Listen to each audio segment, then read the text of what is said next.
Assalamualaikum warahmatullahi wabarakatuh.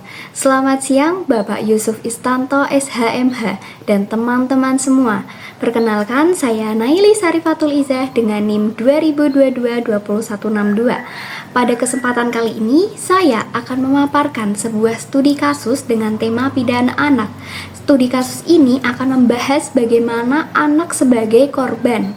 Mari kita simak bersama. Terkait kasus kekerasan terhadap anak yang menjadi viral di media sosial, dalam video tersebut terlihat seorang ibu yang diduga melakukan kekerasan terhadap anak perempuannya yang diperkirakan berusia sekitar 9 tahun. Kejadian ini terekam saat sang ibu mendorong anaknya keluar dari mobil di jalan umum. Meskipun anak tersebut terlihat berusaha masuk kembali ke dalam mobil. Tindakan ini tidak hanya mengundang keprihatinan publik, namun juga menuai kecaman luas dari masyarakat. Bahkan kasus ini mendapat perhatian khusus dari Komisi Perlindungan Anak Indonesia atau KPAI. Hal ini menunjukkan betapa pentingnya peran masyarakat dan lembaga negara dalam merespon dugaan kekerasan terhadap anak sebagai bentuk perlindungan terhadap hak-hak anak.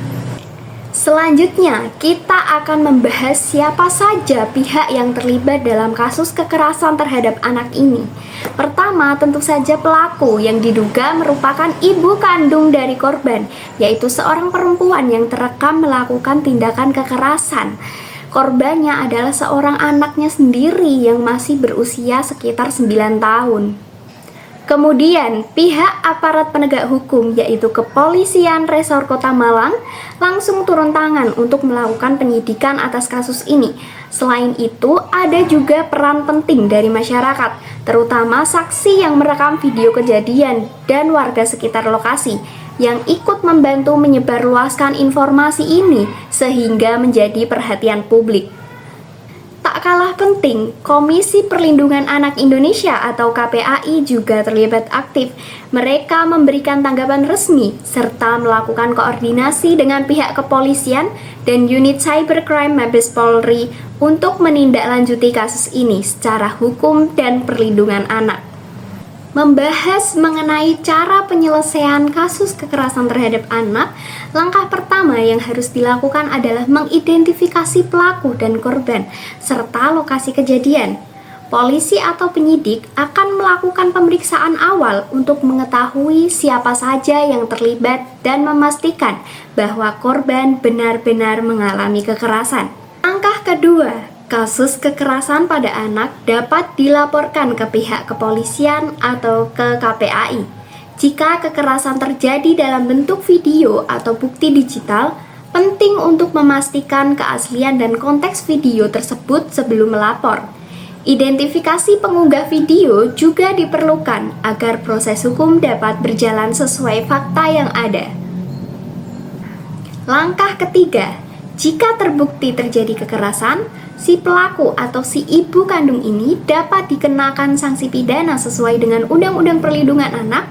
Namun selain jalur hukum, penyelesaian ini juga bisa dilakukan melalui mediasi atau restoratif justice, terutama jika pelaku dan korban masih memiliki hubungan keluarga, yang mana antara ibu dengan anak.